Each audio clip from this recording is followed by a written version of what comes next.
ये साल 2021 है, अप्रैल का महीना चल रहा है। तमाम धर्मावलंबी नवरात्र और रमजान मना रहे हैं। नवरात्र मनाने वाले व्रत रख रहे हैं और रमजान मनाने वाले रोजे। रमजान में 1 महीने तक लगातार रोजा रखा जाता है। वहीं नवरात्र में भी कई लोग लगातार 9 दिन तक व्रत रखते हैं, खासकर महिलाएं।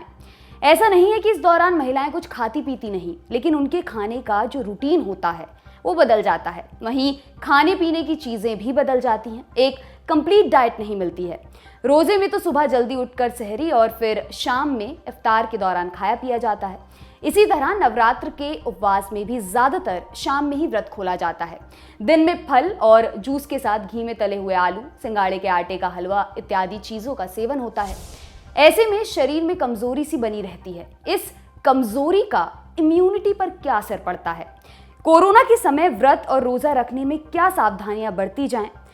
भारत जैसे देश में जहां बड़ी संख्या में महिलाएं खून की कमी, डायबिटीज और कुपोषण से जूझ रही हैं, उनके लिए कोरोना के दौरान व्रत और रोजा रखने के क्या मायने हैं? इन सभी सवालों के जवाब देंगे आपको आज की बड़ी खबर में।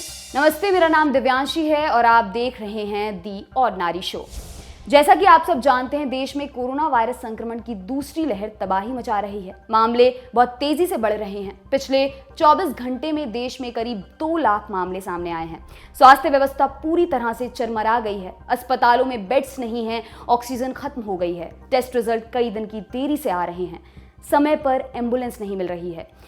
तबाही का मंजर ऐसा है कि शवों को जलाते जलाते शमशानों की भट्टियां पिघल गई हैं। कब्रिस्तानों में जगह नहीं मिल रही है। सरकारी तंत्र ने भी लगभग अपने हाथ खड़े कर दिए हैं। ऐसे में लोगों से कहा जा रहा है और उन्होंने खुद भी ये समझ लिया है कि कोरोना से अगर बचना है तो उन्हें खुद ही सावधानी बरतनी होगी, क्योंकि गंभीर रूप से बीमार पड़ने पर ढंग का इलाज मिलने की संभावना बहुत कम है। कोरोना वायरस से लड़ने के लिए हमारे शरीर के पास जो सबसे कारगर हथियार है वो है उसकी इम्यूनिटी। यही इम्यूनिटी ही हमलावर वायरस से लड़ती है और हमें जिंदा रखती है। हालांकि अब वायरस के ऐसे म्यूटेशन सामने आए हैं जो शरीर की इम्यूनिटी को भी चकमा दे रहे हैं, लेकिन ऐसे म्यूटेशन से भी आखिर में इम्यूनिटी ही लोगों को बचा रही है। वायरस के संक्रमण से बचने के लिए अलग अलग वैक्सीन भी उपलब्ध हैं, लेकिन फिलहाल इनकी भारी कमी है और अगर कमी ना भी हो तो एकदम से सबको वैक्सीन लगा देना संभव नहीं है। दूसरी ओर खून के थक्के जमने और कुछ साइड इफेक्ट्स की डर की वजह से भी लोग वैक्सीन लेने से डर रहे हैं। ऐसे में हम अपनी इम्यूनिटी पर पूरी तरह से निर्भर हैं। खासकर 45 साल से अधिक उम्र वाले लोग, उनमें भी वो ज्यादा जो किसी तरह की दूसरी बीमारी से जूझ रहे हैं। वहीं रमजान और नवरात्र भी आस्था का मामला है। ये सांस्कृतिक प्रैक्टिस सदियों से चली आ रही हैं। लोग श्रद्धा भाव से कुछ चीजें ऑब्जर्व करते हैं। व्रत और रोजा रखना भी इनमें से एक है। कहा जाता है ये सब करने से मन को शांति मिलती है और आदमी भी संयमित होता है। लेकिन असल में लंबे समय तक उपवास रखने और अपनी खाने की आदतें बदल देने से शरीर पर असल में क्या असर पड़ता है? व्रत और रोजा रखने का सही तरीका क्या है? कोविड के दौरान अगर व्रत और रोजा रखा जा रहा है तो ऐसा क्या खाएं कि इम्यूनिटी स्ट्रांग बनी रहे? इन सवालों के जवाब दिए एक्सपर्ट्स ने। सुनिए। तो देखिए, इम्यूनिटी स्ट्रांग करने के तो बहुत सारे तरीके हैं। हमने बहुत सारे लोगों ने काढ़ा के बारे में बात करा है, हमने तुलसियों के बारे में बात करा है कि तुलसी रखिए या हल्दी लीजिए। ये बहुत सारी चीजें हैं जो हम व्रत में भी नहीं करते हैं। नवरात्र में देखेंगे तो बहुत लोग हल्दी नहीं खाते हैं, बहुत सारी चीजें हैं जिसका परहेज करते हैं। तो सबसे पहले वो विटामिन डी जरूर रख लें, चाहे वो नवरात्र कर रहे हैं चाहे वो रमजान कर रहे हैं। विटामिन डी इम्यूनिटी को बढ़ाता है। आप धूप में नहीं बैठ पा रहे हैं, कोई बात नहीं, आप विटामिन डी का कैप्सूल लीजिए। आप उस चीज को रखेंगे तो आपकी इम्यूनिटी स्ट्रांग रहेगी। अगर आप जिंक कोविड ले सकते हैं तो जिंक कोविड भी ले सकते हैं और लिम्सी का टैबलेट भी ले सकते हैं। कुछ और चीजें हैं जो बहुत ज्यादा इम्यूनिटी बढ़ाती है, जो चीज फ्रेश होती है। जैसे आप फल ले लीजिए। फल आप दोनों फास्ट में आप फल ले सकते हैं, नवरात्र में भी ले सकते हैं और रमजान में भी ले सकते हैं। चटनी हो गई, जैसे जैसे पुदीना की चटनी हो गई। पुदीना में विटामिन सी होता है। अगर आप कोई भी सब्जी बना रहे हैं या कोई भी आप सालन बना रहे हैं, रमजान अगर में उसमें सालन बना रहे हैं, आप उसमें धनिया डाल दीजिए। उसमें धनिया डालेंगे तो उसमें विटामिन सी बढ़ जाएगी। जितने भी सिट्रस फ्रूट है, जैसे नींबू हो गया, संतरा हो गया, आंवला हो गया, ये सारी चीजों को लीजिए तो आपकी इम्यूनिटी स्ट्रांग रहेगी ही रहेगी। जो सीजनल फ्रूट है, जो जैसे तरबूज हो गया, खरबूजा हो गया, ये सारी चीजों को खाइए, आपकी इम्यूनिटी स्ट्रांग रहेगी। हमने एक्सपर्ट से ये भी पूछा कि ऐसी कौन सी गलतियां होती हैं जिनकी वजह से व्रत रखना नुकसानदेह हो सकता है। ये भी पूछा कि व्रत और रोजे के दौरान तला भुना खाने से क्या दिक्कत हो सकती है। उन्होंने क्या बताया, सुनिए।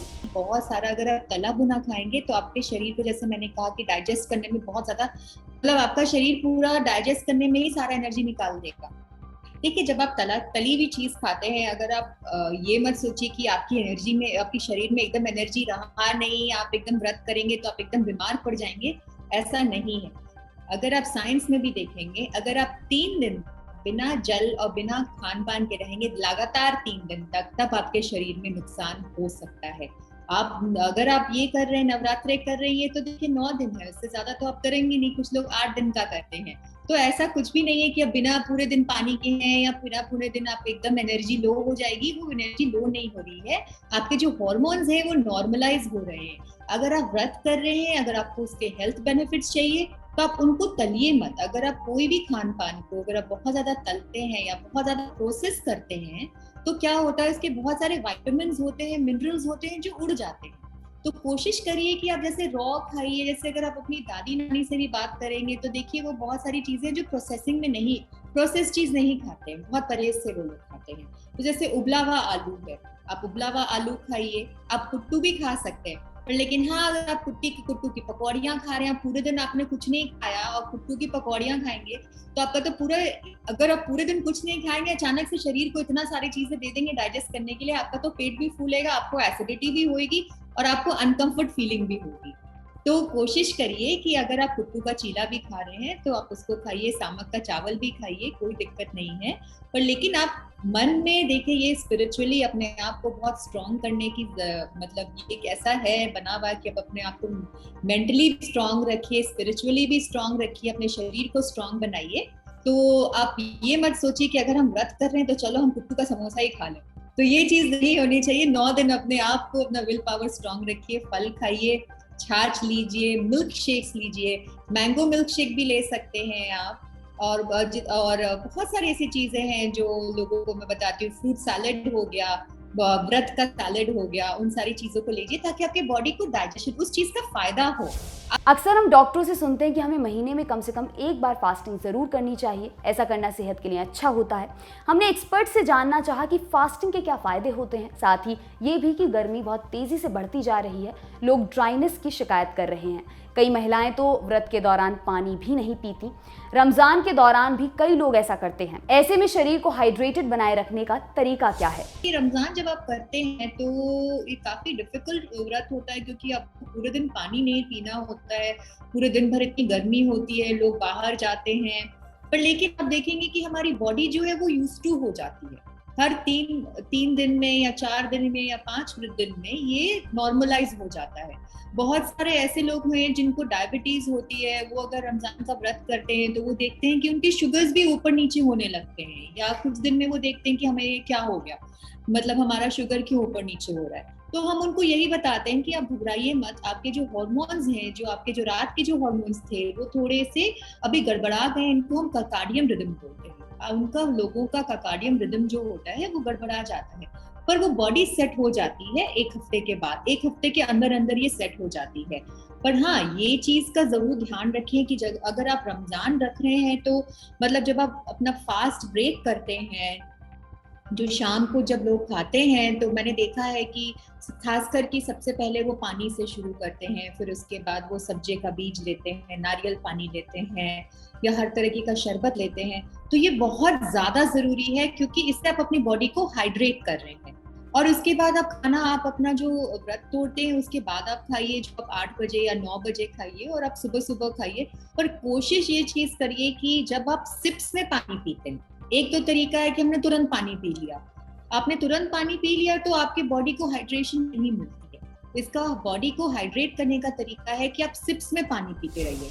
भारत जैसे तीसरी दुनिया के देश में महिलाओं की हालत ना तो सामाजिक और आर्थिक तौर पर सही है और ना ही स्वास्थ्य के स्तर पर।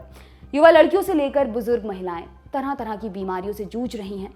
डायबिटीज से लेकर एनीमिया तक। महिलाओं में कुपोषण तो बहुत ही ज्यादा है। 5वें नेशनल फैमिली हेल्थ सर्वे के मुताबिक देश के 22 राज्य और केंद्र शासित प्रदेशों में से 15 में 50% से अधिक महिलाएं खून की कमी यानी एनीमिया से जूझ रही हैं। पूरे देश की अगर बात करें तो एनीमिया से जूझ रही महिलाओं का हिस्सा लगभग 40% है। गुजरात, हिमाचल प्रदेश, जम्मू कश्मीर, लेह लद्दाख, पश्चिम बंगाल में तो हालत बहुत तेजी से बिगड़ रही है। वहीं अगर कुपोषित महिलाओं की बात करें तो इसी सर्वे के मुताबिक 22 राज्यों और केंद्र शासित प्रदेशों में से 16 में कुपोषित महिलाओं का हिस्सा बढ़ा है।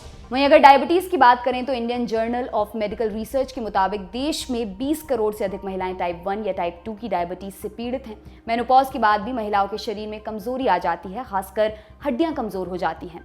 ऐसे में इन सभी बीमारियों और दिक्कतों से जूझ रही महिलाओं के लिए क्या व्रत या रोजा रखना सही है, और अगर सही है तो उन्हें किन किन बातों का ख्याल रखना चाहिए? इन सवालों के जवाब भी हमें एक्सपर्ट ने दिए, सुनिए। अगर उन महिलाओं ने सोच रखा है कि उनको व्रत करना है तो वो व्रत करेंगी ही करेंगी। तो इसका बेस्ट देखिए, अगर आपका लेवल बहुत ज्यादा कम है तो कोशिश करिए कि आप मत करिए, आप डॉक्टर से सलाह लेकर करिए। अगर आपको आयरन टैबलेट्स भी अगर लेना हो 10 दिन के लिए, आप वो ले सकते हैं ताकि आपका आयरन लेवल उतना कम ना हो। दूसरी चीज क्या है कि देखिए मैंने ये चीज नोटिस किया है कि जब हम व्रत करते हैं ऐसी बहुत सारी चीजें होती हैं जो आयरन रिच होती हैं, जो हम नहीं खाते हैं व्रत में। जैसे अगर हम दाल हो गया या जितने भी छोले हो गए, राजमा हो गए, इन सारे खानों में स्पेशली अगर आप वेजिटेरियन है तो आप तो ये खा नहीं सकते, अगर आप नॉन वेज तो खाते ही नहीं है। तो क्या होता है कि इससे आयरन हमारे शरीर में कम होता है, जो कि सबसे ज्यादा इनमें मिलता है। दूसरी चीज है आयरन का सबसे ज्यादा तरीका, इंडिया में क्यों हमें आयरन की कमी हो रही है, इसलिए नहीं क्योंकि हम वेजिटेरियन, क्योंकि हम चाय बहुत पीते हैं। अगर आप चाय में टैनिन्स होता है जो आयरन की एब्जॉर्प्शन को कम कराता है।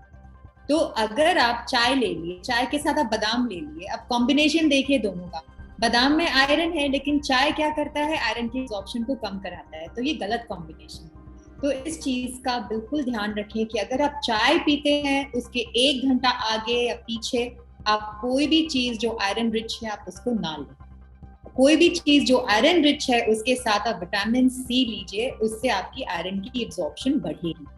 तो व्रत के टाइम पे जहाँ तक मुझे लगता है, मैं लोगों को सलाह देती हूँ कि देखिए चाय के बिना तो किसी का दिन की शुरुआत ही नहीं होती, स्पेशली व्रत के टाइम में, क्योंकि उनको तो लगेगा कि हमें विड्रॉल हो रहा है।